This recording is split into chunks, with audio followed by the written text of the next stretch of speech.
So, hi all, welcome to Chasing Dreams. We are another episode of Chasing Dreams, and I hope you all know who the personality is. He's Jeff Provenzano, and he's one of the Red Bull athlete, and I'm co-hosting with Safira. So, to introduce Jeff, I hope everybody would know. So, it's just going to be whatever it's written in the book. So, he's an American professional skydiver, wingsuit flyer, base jumper, and a high altitude military parachuter, and a stuntman, and he has worked in Iron Man 3, Godzilla, and a lot of commercials, as in for Audi, and he's been into a lot of projects, and obviously he's a Red Bull athlete guy. So hope you guys know how elite he is. So happy and honored to have you here, Jeff.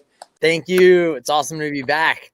Yes, and he has also contributed 5 world records as well. So I want to mention it here, and he also trains the military unit for skydiving and whatever he does, and he's a master of it. And so happy to have you, and I hope his journey and whatever he shares knowledge to gives a lot of meaning, and I hope you guys get inspired by it. So thank you, Jeff, and once again welcoming you to the show. So let's shoot out our first question, Safira. Okay, so hey Jeff, how you doing?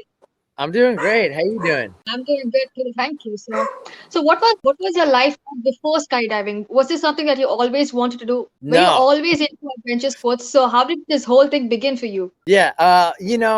Actually, it's yes and no question. I've always been into action sports and adventure sports. I grew up skiing and snowboarding and skateboarding, and I kind of always gravitated more towards like those non-traditional sports. I did play baseball as a kid, and I just thought it would be like, oh, one of those things I go do at one time, check off the box. And I thought at that time, I thought skateboarding and snowboarding would have been my direction. But I made that first jump, and I was How I had to was wait- your I had first to wait. jump? How was your first jump experience? Like that is special. No? You would have done a lot of jumps, but still that is adrenaline memorable. rush. It was really that moment the door opened, I completely like lost it. I felt like I wasn't inside. I was so nervous and so scared. I felt like I wasn't even inside my body anymore. And I was just kind of moving on autopilot at that point, and I have a clear memory of when we went flipping out of the plane. I saw the airplane of what I just jumped out of, and I just thought like, and then I realized like, all right, you did it. I mean, you're here now. Like you can't, this is it. Like you're in free fall. There's no going back. So I kind of started to enjoy it at that moment, but the anxiety and how scared and nervous I was up until that moment, it was the most intense feeling I've ever felt in my life up until that point. That's Even amazing. you had it, like you still had the fear. It wasn't like, oh, I'm ready to jump, so let's just go. It wasn't like that. You No, were very anxious. I was not ready. I don't think I would have ever been ready, to be honest. I think that was the process. It was, I needed to, go through that. Okay, so when did you think of, okay, let's take it as a profession? And I think this is an expensive sport as well, and it's not like the budget is very less cost, obviously. So these all would have come into your minds, right? So how did you process it and take it further, take it as a profession? Winter, I'm like, I didn't even know this was a possibility. I thought I had to go get like an office job or something, like my guidance counselor in high school, she didn't tell me anything about this. So it was not on my radar at all that it could be a profession. And that was a slow evolution. I did know, however, the minute my feet hit the ground on that very first skydive, I knew I had to go do it again. And, and my feet hit the ground from that jump, I was like, I have to do another jump. So it just was this process of, going back, working all week, making some cash, scheduling a jump the next weekend, and then making the second jump and the third and the fourth. And this kind of went on over, several months. It took me a long time to get my license. Most people, they start skydiving, boom, they knock out their license in 3, 4, 5 days. They get their license. It took me 3, 4, 5 months just because of that slow process of, but I knew I wanted to do it. And had to happen. So Yes, and I also heard like you lived in a tent, right? oh yeah. So all the learning phases in skydiving, that was all taking place while I was also in college, right? I was going to art school in New York City. my direction was, to be a graphic designer or a painter or an illustrator or something. And throughout college, I had this obsession now, this new obsession of skydiving. And, I could only, I was only able to do it very limited amount of jumps, usually during the summertime when I had more time and I was able to work and kind of pay for some jumps on the side. But the minute I graduated college, I decided that I was going to take a year off from, before I start my big art, career in the art world in New York City.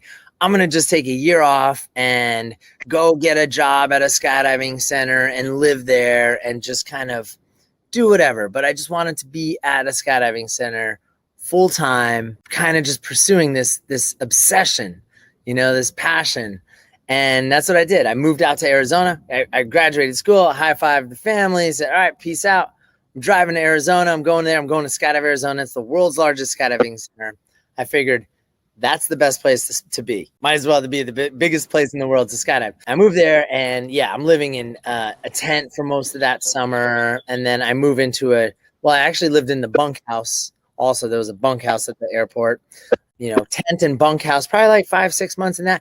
And then eventually I moved into a little old trailer that was like, you couldn't move it. It was just stuck. It was like done driving. You couldn't drive it around anymore. It was like 1976 Sunflower trailer.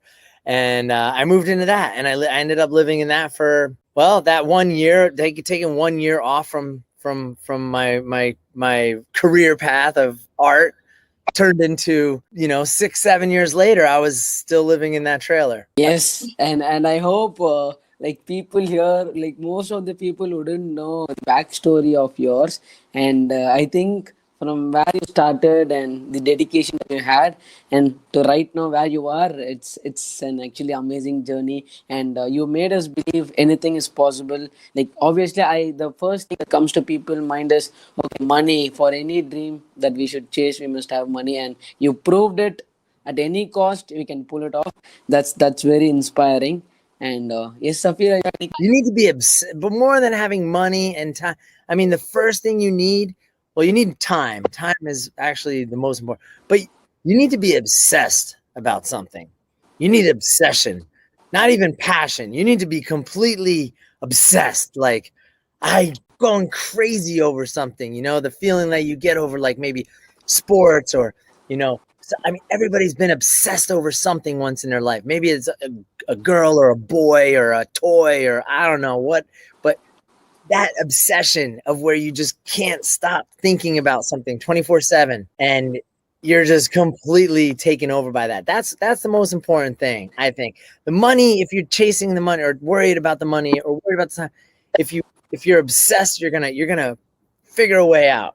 You're gonna make it happen. Yes, exactly. And you are an example. You're not gonna want to suck it up. You're not gonna want to do whatever it takes to get there. You got to be totally obsessed first. Otherwise, it's just oh yeah, I want that. Oh yeah, oh maybe it gets handed to me, maybe it doesn't. And then you get it, and then it's oh, you get bored. It's Yes, that's what people are doing at present. 90% of the people is exactly that's what you are mentioning.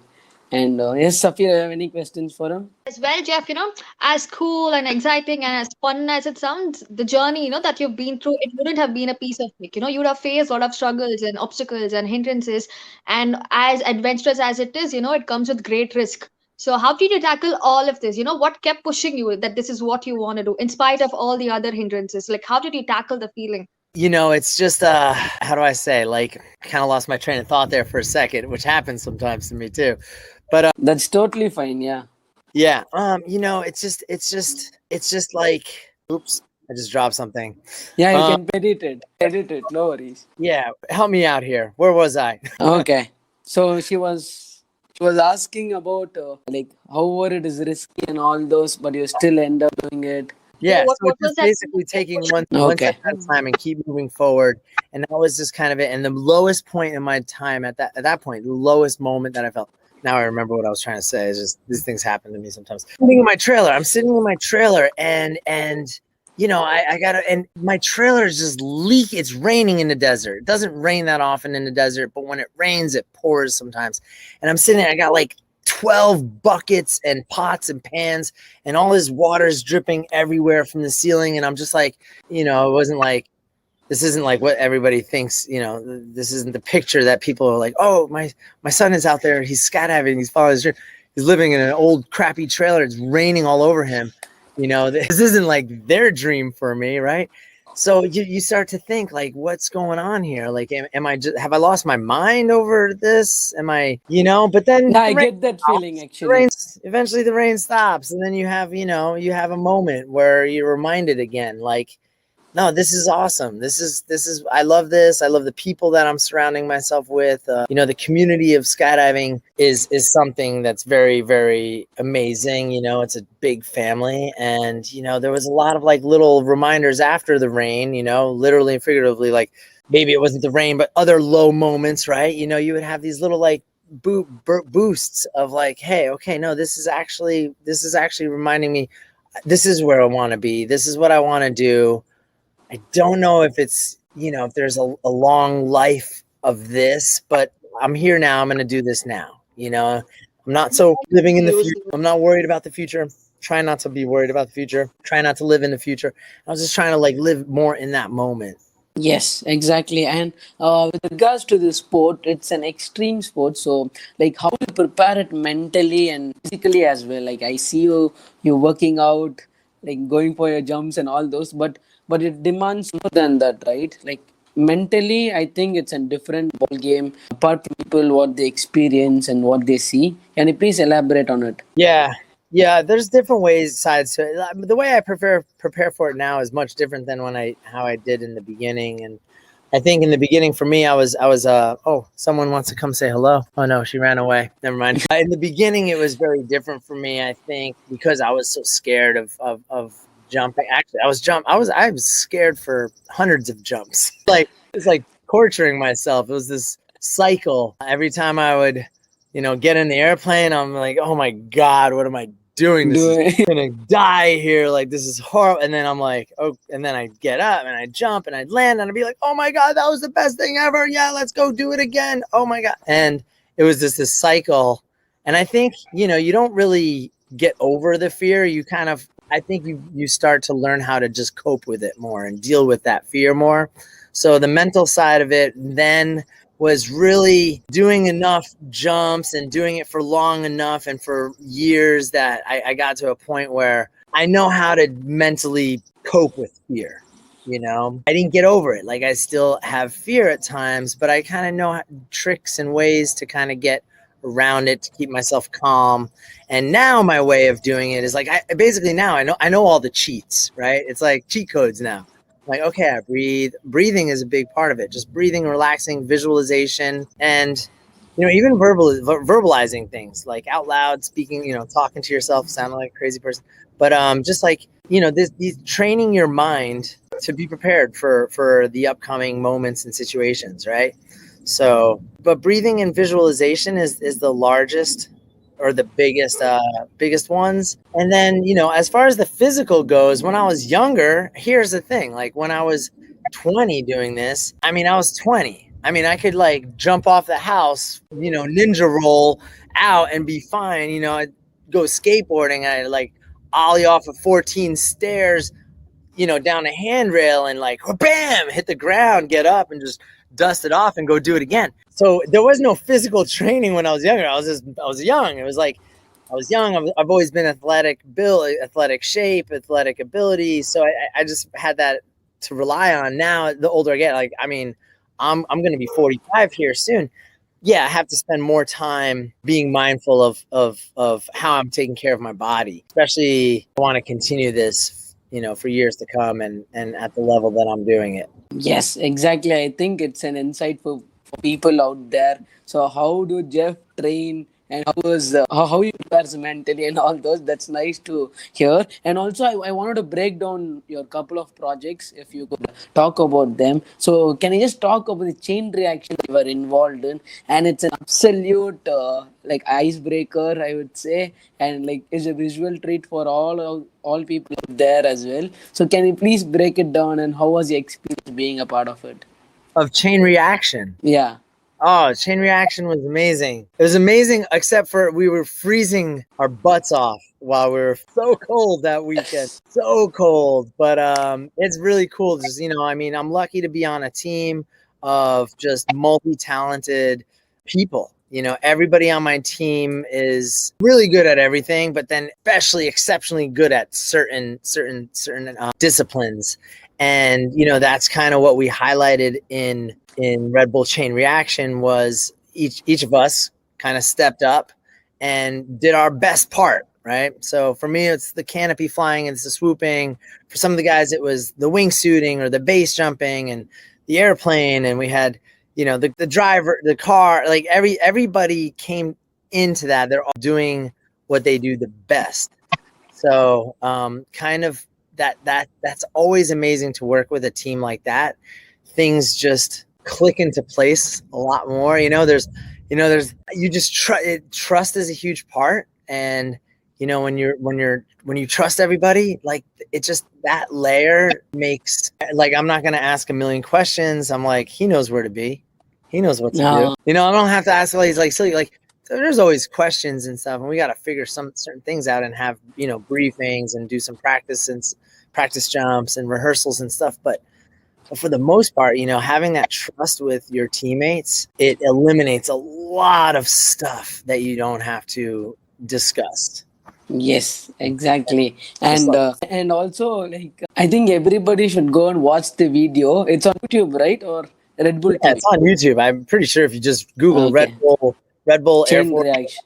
Chain Reaction, it's gonna pop up. I mean, Yes, it's an amazing video. You just can't believe what they have done. And also, I want to ask, how was the experience being a part of Iron Man 3? So yeah, Iron Man 3 was another one of those, it was all skydivers. It was all, but once again, just having a team of people that you can trust and you're with, that's such a big part, especially when you're doing a stunt like we were doing in Ironman. And the big part of the stunt of the Ironman stunt was we were jumping with no goggles.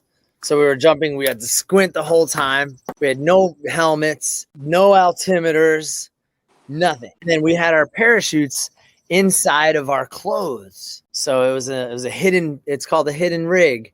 And the way that it's just another more complicated way, system. Basically, it's not as like now you have to open the clothes to open the parachute, basically, right? So I'm jumping with, I think there was like, I want to say there was 12 of us, plus or minus one, maybe 11, maybe 13, I can't remember exactly. 12 of us on the jumps, not including. Then we had cameramen flying around it and all. And we're having to squint and fly together. But in the meantime, we have to pretend that we're not flying. We're falling. So we just have to look like we're out of control. But like you have to be out of control, but you need to like move over to your friend while you're looking out of control because you need to be next to him to get the shot that they want, It's yes. It's a whole setup, I would say. It's funny. Yeah, to get the whole setup, the whole formation, right? Because like Iron Man comes and grabs everybody in the sky slowly. And then boom, he saves us right before we hit the ground. He grabs the last guy. And yeah, that was really, really fun time. We were filming it for almost a month, which, you watch it. I'm always surprised. I love Hollywood. I love the Hollywood magic that happens when, you see that, I just love watching a movie. But then to see it come to life as you're working on it, we would do a few jumps and they would take, they would have a full animation of the entire scene. It's fully animated before we even do it, right? And so we know what we're doing. We know exactly what we're doing, the shots they're looking for, everything down to details of like who's gripping what, because they animate this in an animation. And as we were jumping and getting parts of the jump, they start to replace the animation with real pieces. And it starts to become this puzzle. And you watch it and it's like animation, real, and then more and more real, more real, more. And you start to see it. You see it come to life in front of your face, which was probably the coolest experience I thought I was being on a big production like that. It was to witness the magic of Hollywood, the witness the magic of this movie making, which is just so cool. I mean, I love movies. Who doesn't? Yes, exactly. And so happy that you worked it and there was a lot of learnings for you in the set of Iron Man 3. And I think Jeff has done a lot of projects. We can just keep talking about it as well. So I want to quote two of his projects as well. He was actually in a Nevada Shield Android TV commercial, right? Absolutely mind blowing, I would say. He had a whole setup of his couch, his TV, and all those, and he was skydiving too. And I guess it's one of the craziest. Like, showed my parents about all these. Like, just see what he is doing. Oh my God, the whole horse right in front of him, or what? Like, what happened, man? They were like so surprised and all those, Jeff. So we can talk a lot about his projects, and I hope you must go give him a follow for sure. If you're an adventure guy, he has done n number of projects. So I wanted to take it light right now, Jess. So we will bump on to a rapid fire session right now. Safira, you take care of the whole rapid fire, okay? So, Jeff, when you generally ask people like, "What's your biggest fear?" They say height. They're like they're petrified of heights. So, what is your greatest fear? I think just living, not being able to live a healthy life, whether it's doing skydiving or not, but just not being able to live a healthy life. All right. And you said you love Hollywood. So, who's your favorite movie star? Oh, my favorite movie star? I got a couple. Well, if I had to pick one, I would say maybe Tom Hardy. Wonderful. I think almost everyone loves him. Like, who doesn't love him? I mean, Tom Hardy's awesome, He's a good dude. Favorite sports personality? I'm going to go with Jordan. I just Oh, kind of watched a documentary on Michael Jordan, and I was blown away. I didn't know that much about him, and I am just like a huge Michael Jordan fan now. He's crazy. He was obsessed. He was completely obsessed. What would you be doing if you weren't a skydiver? If it was a sport, either skateboarding or snowboarding, that was a very, very, snowboarding was my life as far as sports goes. And if it wasn't a sport, it'd be in the arts, something. Do you have any hidden talent? Like, we all know you do fly, but is there any hidden talent? Hidden talent, this one's always a tricky question. I was just recently asked this on another interview, and I couldn't come up with one. Whew. Well, I might, if I say one, I don't want to get in trouble here, but here's a safe answer for me. Amy Shimalecki and I started skydiving together. Yeah, okay. She's the only girl in I've known Red Bull Amy team, right? longer than anybody on the team. Both of us started skydiving together. We go back to college and grew up here in New York together. And before college, I'm sorry. And I mean, that's it. She's your like buddy. Okay. She's my sister. Okay, one book recommendation that you would love to tell people who follow adventure. That follow adventure? Yeah. An adventurous book. Let me think. An adventurous book. That's a good question. I might say, this is a really good book. It's not really so much about adventure, but when you said adventure, I'm thinking about traveling, and I'm thinking about the world, and I'm thinking about everything in life. And there's a book called Sapiens. Sapiens. I have heard about it. Amazing book. It's difficult. For me, it was difficult to read. A lot of information, but it covers everything from the beginning of history to now, and everything about everything. It's amazing. The way it was written is amazing. The way they organized everything into a book is kind of like mind-blowing. I forget the author's name right now. Okay, yeah. It's an Israeli author, super smart guy. Amazing book. A great book if you travel and you're into adventure and you just want to understand and learn and understand the world and how things are. I think this is a great book to just back up adventure. Yes, thank you. Thanks for the recommendation, and it's happy to hear from you. So right now in the rapid fire segment, I wanted to have another segment. So I leave out a word to you. So you must tell what it means to you, okay? In a single line. This is hard. I talk too much. Okay. Yeah, that's nice. Life. What was that? Life. Life. And you just want me to say what it means to me? Yes, exactly. Breathing, living, movement, and feeling. Yeah, superb. Adventure. Getting out there, getting out of your comfort zone. Dreams. What obsesses you? Success. Taxes. Success. Success. Taxes. Success. Anything doesn't have to be measured by money. Super. Failures. Totally necessary. Absolutely nailed the rapid fire, and we got a lot of insight from you in this rapid fire as well. So we will move on to our last segment, And I hope Safira will shoot the first question to you. Yes, yes. So, Jeff, a lot of young people out there, we always look up, oh, skydiving is cool, this is cool, and all of that. But even though we want to do it, we don't really know, where to begin, as if at all, taking this into as a career. So we don't know where to begin or how does it go on. And, we just like, maybe, like, I don't think this could be a career. So what would you want to tell to those people who, really want to do this? Like, how would you tell them to, go chase their dreams? What would you tell them to all these young people out there? To go skydiving? Yeah, just like this. I think, it's just don't be afraid to take that first step. Don't be afraid to be a student. It's part of just, that's probably the most exciting time is in the beginning when it's completely new and fresh, whatever you're trying to do. That's one of the most exciting times, and you can't ever do that again. Once you get past it, you're past it, right? So there's that, and do your research on things, because not everything might be what you think it is. You might see something on TV and it's like, oh my God, I want to do that. But like, it's the idea of it that you like, or maybe you like the image of it, but maybe living it might be a totally different thing.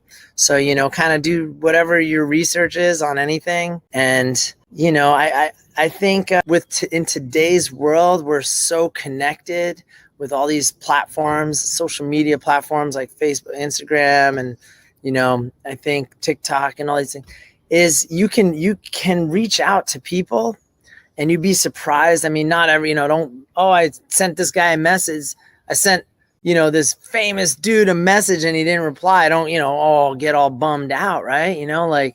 But you'd be surprised. Like, you send messages, people reply, like people will reply, and you can talk to people directly and be like, hey, I'm curious. This is something I'm interested. I get messages like that all the time on Instagram, and people ask me, and I when I take the time to reply, I do, and I give very thoughtful replies to people, and they explain my my journey or whatever questions they had in my experience. And and another thing would be it's, don't be discouraged, right? Like, if it doesn't work right away, nothing works right away. Expect to fail and fall 20 times to stand up one time, or to make it work once. Beautiful. When you're seeing someone just like crushing it in life, and you're watching their highlight reel, you're watching their best moments, you didn't watch them like completely embarrassed or completely sucking or whatever it is, so just expect for it not to work right away, and don't put all your egg and all your emotion and feeling into that. And then when it doesn't work, you're just like put your you gotta put your emotion into it, because you gotta like go 100%, but you gotta just be like, hey, if this doesn't work, you know what, boom, you get up, you keep going. That's part of the process. It's part of the process. Exactly. And hearing from you, I think people will never give up attitude and just keep the world to be a better place. I just want to, that's one of my goals, is to inspire other people, to inspire others. And also, like, I have another question. Whom you want to thank for the journey that you have had till date? I gotta thank my family, my parents. Just they're it's why they put me on this earth to begin with. But my dad, gave me like I acquired very good work ethics from my dad, and my mom, she's an artist, and she kind of just taught me to look at things differently at times. And, I grew up painting and drawing with her, and, she always made me like, whether it was like literally looking at something like to draw, but just always like use your mind and imagination and try to, use that in different ways. And I got to thank them. They're the best. Super. Yes. Awesome. So what do you think is the ultimate purpose? I'm sorry, you broke up. What was that? In general, what do you feel is your purpose of your life?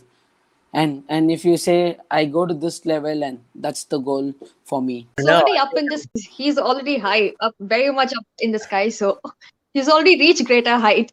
That's what I think. Ultimate purpose. I don't know if I don't know if I have an answer. I think I might still be. Let's do an interview when I'm like 75 years old.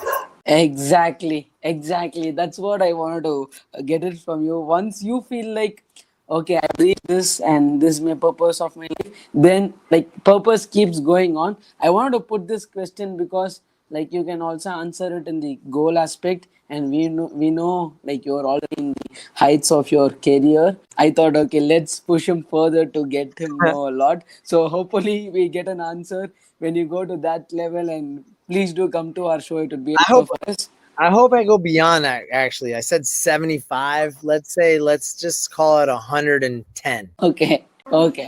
So rate your life from 1 to 10. How much would you rate with regards to your satisfaction level? How do I rate my?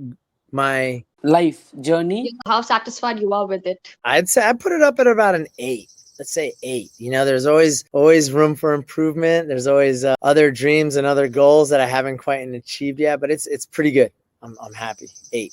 That's awesome, Jeff. So, like one project, like you have done n number of projects. So I want to ask it right now. I missed it in the rapid fire actually. One project that you want to do, but you haven't still done it. What would that be? I would like to do 7 continents in 7 days and skydive in each one of them. Oh my God, that's crazy. It's interesting. Hopefully you do it. Hopefully. Yes, and so thanks a lot for coming and accepting, and lovely your lovely dog with the green collar. Thank you, mate. Nice meeting you. You're very Yes. welcome. It was awesome. I really enjoy talking to you. This Thank is you. the Thank second you so time. much. Nice to meet you, Safira, also. First Meet you time. too. Yeah. And Joey's looking forward to. You know, it's really funny. Yeah. Actually, got to show you the way she holds her paws. Oh, now she's not doing it, but she always holds them. Okay.